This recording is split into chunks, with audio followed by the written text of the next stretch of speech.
यही बात मुझे निशान जिंदल की भी अच्छी लगी थी कि भाई तुम कहीं से भी पढ़ रहे हो, कुछ भी पढ़ रहे हो, कोई किताब, कोई कोचिंग, कोई इंस्टीट्यूट, कोई टीचर, तुम्हारा फेवरेट कुछ भी हो, जो हमारे फेमस चले थे निशान जिंदल, सिलेक्शन भूल जाओ बिल्कुल पूरी तरीके से। तो नवंबर में अपना पहला फुल मॉक टेस्ट दिया था। हेलो एवरीवन, तो यार आज मैं आपको कोई ज्ञान या मोटिवेशन या ऐसी कोई भी चीज़ नहीं देने वाला हूँ। आज मैं एज इट इज़ जो मेरे साथ लास्ट के 3 मंथ्स में हुआ था वो चीज़ें आपको बताने वाला हूँ। इससे आप लोग कुछ भी सीख भी ले सकते हो और जो मेरी गलतियाँ थी उनसे आप सीख भी सकते हो, क्योंकि गलतियाँ तो होती रहती हैं। सबसे पहले ये क्लियर कर देना चाहता हूँ कि भाई मेरी जर्नी में कोई मुझे गाइड करने वाला नहीं था। मतलब जो भी सोर्स था वो मैं यूट्यूब वगैरह इन्हीं सबसे देखता था। ना मेरे आसपास किसी ने जेई निकाल रखा था या किसी को जेई के बारे में कुछ भी पता वता नहीं था।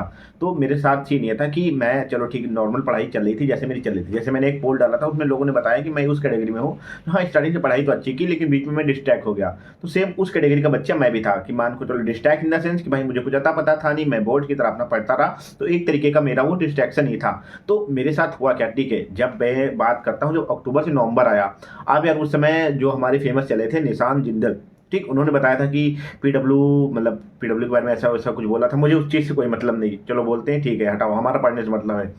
लेकिन मतलब वो बोलते थे नोट्स मत बनाओ यार, वो चीज़ तो मुझे खराब लगती थी। चलो यार मैंने नोट्स तो बना लिए। लेकिन भाई जो एक चीज़ उनका सबसे निशान जिंदल की जो मुझे एक सबसे अच्छी चीज़ लगती थी, जो उन्होंने बोला था कि कुछ मैटर नहीं करता, मैटर करते हैं तुम्हारे मार्क्स। तो उन्हीं से मैं सुन के मैंने अपना पहला मॉक टेस्ट दिया था वही नवंबर में। आप मैंने जो फुल वीडियो मेरे है उस पर आप जाके देख सकते हो। मैंने नवंबर में अपना पहला फुल मॉक टेस्ट दिया था जिसमें मेरे मार्क्स थी 72। हाँ, आप सब सोच रहे हो ना, एग्जाम के पहले 2-3 महीने बचे और आपके मार्क्स मॉक टेस्ट में फुल में आ रहे हैं 72।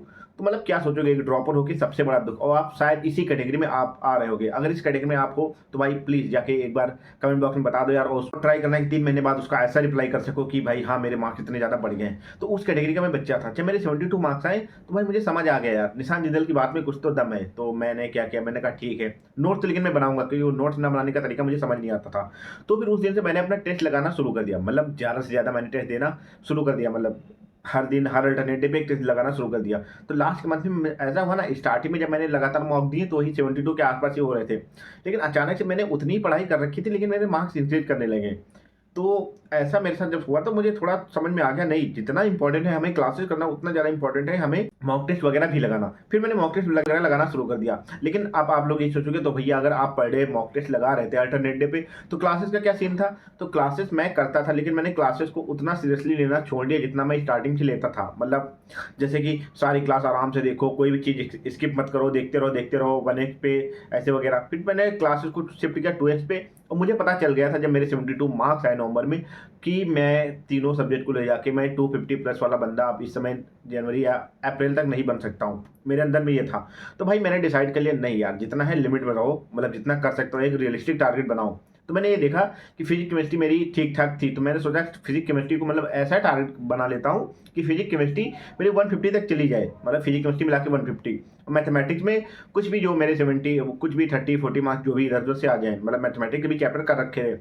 अब आप ये सोचो कि भैया क्या मैथमेटिक्स में इंपॉर्टेंट चैप्टर किए थे, नहीं वो तो इंपॉर्टेंट चैप्टर तो ढंग से किए थे लेकिन बाकी के चैप्टर करना आपको जरूरी है, क्योंकि चीज़ें लिंक होती वहाँ से। जैसे मैंने जब स्टार्टिंग में अपना वो सिलेक्टेड चैप्टर पढ़ना शुरू किया तो भाई हर क्वेश्चन में मुझे दूसरे चैप्टर की सहायता लेनी पड़ रही है। तो मैंने ऐसा किया कि बाकी के चैप्टर भी ऊपर ऊपर से पढ़ लेते, ऊपर ऊपर से पढ़ना इन द सेंस केवल क्लास के नोट्स पढ़ लिए, सर ने होमवर्क वगैरह दिया वो भी नहीं किया। मतलब आशीष अग्रवाल सर का होमवर्क कितना है अगर वो सब कर रहे हो तो मैथ बिल्कुल प्रॉपर कर रहे हो। तो मैंने आशीष अग्रवाल सर जितना केवल क्लास में कराते थे उतना पढ़ना शुरू कर दिया। अब यहाँ से ये सीन हो ना, मेरे मैथमेटिक्स भी ठीक ठाक मतलब 30-35 आ रहे थे। मैं आपको फाइनल रिजल्ट एक बार बता देता हूँ मेरे कितने। फिजिक्स में आई थिंक 72 या 76 थे और केमिस्ट्री में भी शायद 76 के आसपास थे, यानी कि इन दोनों को मिला के मेरा जो टारगेट था 150 के आसपास आ गया था। और मैथमेटिक्स में शायद मेरे 36 मार्क्स थे, तो मेरे वही 180 184 जो भी है ऐसे मार्क्स मेरे बन गए थे। तो मेरा सीन ऐसा ही था कि फिजिक्स केमिस्ट्री को अपना फोकस करना शुरू कर दिया। अब फिजिक्स केमिस्ट्री अब जब और बिल्कुल पास आ गया तो मैंने सोचा यार कुछ ना ज़्यादा से ज़्यादा मॉक देते हैं। लेकिन मेरे साथ होता क्या था कि यार मैथमेटिक्स को अगर मैं मॉक टेस्ट में भी टाइम देता हूँ तो 1.5 से 2 घंटे लेके चला जाता है, और फिजिक्स केमिस्ट्री मेरा उतना नहीं जा पा रहा है जितना मैं करना चाह रहा हूँ। तो मैंने ऐसा किया, क्या मैंने किया कि फिजिक्स केमिस्ट्री के मतलब क्या बोलते हैं इन सब्जेक्ट का स्प्रेड करके टेस्ट देना शुरू कर दिया। मतलब फिजिक्स केमिस्ट्री का अलग से दे रहा था, फिजिक्स केमिस्ट्री के मान के चलो दिन में 3 से 4 टेस्ट दे दिए, एक एक घंटे में फिजिक्स केमिस्ट्री तो सॉल्व ही हो जाती थी। तो उन 1.5 घंटे में अपना फिजिक्स केमिस्ट्री सॉल्व कर लेता था और मैथमेटिक्स को थोड़ा टाइम कम देना शुरू कर दिया। मैथमेटिक्स को मैंने भरोसा किया ज़्यादा से ज़्यादा मैं पीवाईक्यू लगाऊंगा। और पीवाईक्यू इन द सेंस कि पीवाईक्यू अलग से लगाऊंगा, ना कि मॉक टेस्ट के फॉर्मेट में। और जो मैं मॉक टेस्ट दे रहा था ना, वो प्रीवियस ईयर क्वेश्चन ही थे। हाँ, मैंने जो बताया था ना, हर्षद जिससे बात हुई थी, आपने थंबनेल देखा होगा, तो वहाँ पे मैंने बताया था कि वहाँ मैंने पीवाईक्यू उन्हीं के ऐप से लगाए थे, तो मैं उन्हीं के ऐप से पीवाईक्यू लगाते चला गया मॉक टेस्ट के फॉर्मेट में। और ऐसा करते करते मेरा स्कोर जहाँ एक बार 72 तक आ रहा था, वो स्कोर सीधा पहुंच गया 180 के 72 से 180 जाना यार कितना, मतलब मेरे लिए तो काफ़ी बड़ी बात थी यार, कि जहाँ पे एक प्राइवेट कॉलेज भी नज़र नहीं आ रहा था और लास्ट में मुझे एक अच्छा सा एनआईटी मिल गया। और जैसे जनवरी में तो मेरे 27 जून शिफ्ट हुई थी, वो तो मैंने आपको बताया था कि जनवरी जब मैं टूट गया था बिल्कुल, तो क्या हुआ था, लेकिन वो तो अभी बाद में देखना। अभी आपके पास टाइम है, जनवरी को 3 महीने रगड़ के मेहनत करो, ताकि जनवरी में आपके मैक्स टू मैक्स मार्क्स आ जाएं, ताकि आपको अप्रैल के लिए एक अलग से मोटिवेशन मिले। क्योंकि देखो, आप लोग बहुत से होंगे जो कहेंगे नहीं भैया मैं तो अप्रैल को टारगेट करूंगा। मैंने उन लोगों के लिए बताया भी है जो अभी जीरो पे हैं, वो लोग अप्रैल पे टारगेट करेंगे, लेकिन जनवरी में भी आप इतना टारगेट करो, वहां पे जब आप मैक्स टू मैक्स मार्क्स निकालोगे, वो आपको एक मोटिवेशन की तरह काम करेगा और आपको काफी ज्यादा हेल्प मिलेगी। तो जब मेरा ये सीन था ना, जब अप्रैल में 180 आ गए, तो देखो अब मैंने स्टार्टिंग में गलतियां क्या थी, अगर आप वो गलती करो तो भाई छोड़ दो, भाई टेस्ट देना शुरू कर दो। अगर टेस्ट नहीं दे रहे हो तो सिलेक्शन भूल जाओ बिल्कुल पूरी तरीके से। तुम समझ लो, मैं तो सोच रहा था मैंने क्लासेस ढंग से कर रही हैं, मतलब क्लासेस ढंग से कर रहा था, होमवर्क भी कर रहा था, लेकिन फुल मार्क दिया तो भाई 72 मार्क्स आए। अब आपको हो गया अच्छा भैया आपका नवंबर तक सिलेबस ही नहीं कंप्लीट होगा। भाई सिलेबस मेरा 70 to 80% कंप्लीट हो गया था, लेकिन क्वेश्चन नहीं आ रहे थे। अगर मैं एक चीज आपको, अगर आपका 80% सिलेबस भी कंप्लीट है ना, 100% भी कंप्लीट है, अगर आपने मॉक अभी तक नहीं दिया तो आपके मार्क्स नहीं आएंगे और आपका सिलेक्शन पक्का से पक्का नहीं होने वाला। एक यहाँ पे देखो, एक बच्चा, अगर एक ऐसा बच्चा है जिसने अभी सिलेबस 60 to 70% कर रखा है, लेकिन हाँ उसने मॉक टेस्ट भाई भर के लगा रखे हैं, कि मान के चलो उसने अभी तक 15 से 20 मॉक फुल लगा चुका है, तो भाई वो जिसका 100% सिलेबस कंप्लीट है और जिसने मॉक नहीं लगाए, वो उससे भी आगे जा चुका है। कि मैटर ये नहीं करता भाई तुमने कितना ज्ञान अर्जित किया, मैटर ये करता है तुम भाई एग्जाम में परफॉर्म कर पा रहे हो कि नहीं कर पा रहे हो। बस यही बात मुझे निशान जिंदल की भी अच्छी लगी थी, कि भाई तुम कहीं से भी पढ़ रहे हो, कुछ भी पढ़ रहे हो, कोई किताब, कोई कोचिंग, कोई इंस्टीट्यूट, कोई टीचर, तुम्हारा फेवरेट कुछ भी हो, लेकिन अगर तुम्हारे मार्क्स आ रहे हैं तभी वो सही है। अगर मार्क्स नहीं आ रहे तो भाई तुम्हारे लिए कोई काम की चीज नहीं। तुम एक एस्पिरेंट हो, जिस एग्जाम के लिए हो, अगर उसी में मार्क्स नहीं आ रहे तो आपका कोई फायदा ही नहीं। मतलब आप जैसे ऊपर, वही बात मुझे वो अच्छी लगी थी, इसलिए मैंने वहां से मैंने टेस्ट पे अपना जो मेन मेरा फोकस था क्लासेस का, क्लासेस को फोकस किया, लेकिन क्लासेस के साथ साथ अब मेरा मेन फोकस होता था टेस्ट पे। क्लासेस को थोड़ा प्रायोरिटी उसकी कम कर दी और टेस्ट की प्रायोरिटी मैंने बढ़ा दी।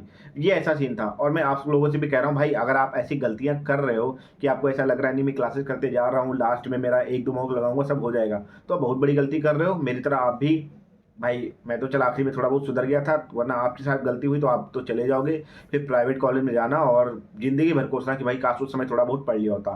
तो यार आपसे यही कहूंगा कि भाई ज़्यादा से ज़्यादा टेस्ट लगाना शुरू कर दो। और ये टेस्ट के चक्कर में मतलब ये मत सोचना कि भैया कौन से टेस्ट सीरीज लें, कमेंट बॉक्स में आप पूछने आ जाते हो कौन से टेस्ट सीरीज लें, ये ले वो ले। भाई इतने ज़्यादा मेंस के पेपर हो चुके हैं, कोई सभी उठा के लगाने लगो, इतने ज़्यादा पड़े हैं। काफ़ी सारे ऐप पे हैं, पीडब्ल्यू मोशन, सारे ऐप फ्री में पीवाईक्यू का एज अ मॉक दे देते हैं, कहीं से भी लगा लो।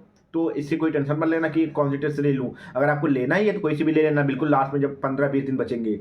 और बिल्कुल लास्ट में लगाना भी नहीं है, वो चीज़ें तो मैं लास्ट में बता दूंगा। अभी आप ये कोशिश करना कि कोई भी पीवाईक्यू उठाओ पेपर, उसको लगाना पूरा शुरू कर दो। आपको सिलेबस चाहे जितना कंप्लीट हो, 70-60% सिलेबस कंप्लीट है, फुल मॉक लगाना शुरू कर दो। ड्रॉपर हो तो कंफर्म से कंफर्म लगाना शुरू कर दो। और 12th वाले हो तो भाई 11th अपना देख के संभाल लेना, ठीक है। ये आपको करना है। और वीडियो देख के आपको थोड़ा बहुत तो अंदर से जगे ही होगे कि नहीं यार कुछ करना तो है, जो एक बार मॉक टेस्ट पे फोकस कर लूँ, क्योंकि यार तुम्हें नंबर हिलाने हैं, बाकी दुनिया का कुछ ज्ञान नहीं। मैं आज ज्ञान दे रहा हूँ, अगर तुम्हारे इससे नंबर नहीं बढ़े तो मेरे ज्ञान का कोई फायदा नहीं। तो आप भाई जाओ मॉक टेस्ट लगाओ, अपने नंबर बढ़ाओ, बस यही आपके लिए मेन मोटिव रहेगा, यही आपका मेन टारगेट रहेगा और इसी से आपके नंबर बढ़ेंगे। तो बस यार इसी पॉइंट के साथ इस वीडियो को मैं खत्म करता हूँ। और अगर आपको और कोई भी डाउट है तो कमेंट बॉक्स में पूछ सकते हो, इंस्टा पे मुझे कांटेक्ट कर सकते हो, जो भी आपको डाउट आ रहा है, academic non academic in the sense, जैसे कि किसी को फॉर्म भरने में दिक्कत आ रही थी सर्टिफिकेट से रिलेटेड, और कोई भी जैसी चीज़ है तो मुझसे पूछ सकते हो। और बाकी एकेडमिक के लिए तो मैं यहाँ बैठा ही हूँ, अगर आपको कोई डाउट उस पर मैं डिटेल वीडियो बना दूंगा, आपकी कोई भी प्रॉब्लम है उसको सॉल्व जरूर कर दूंगा। ओके।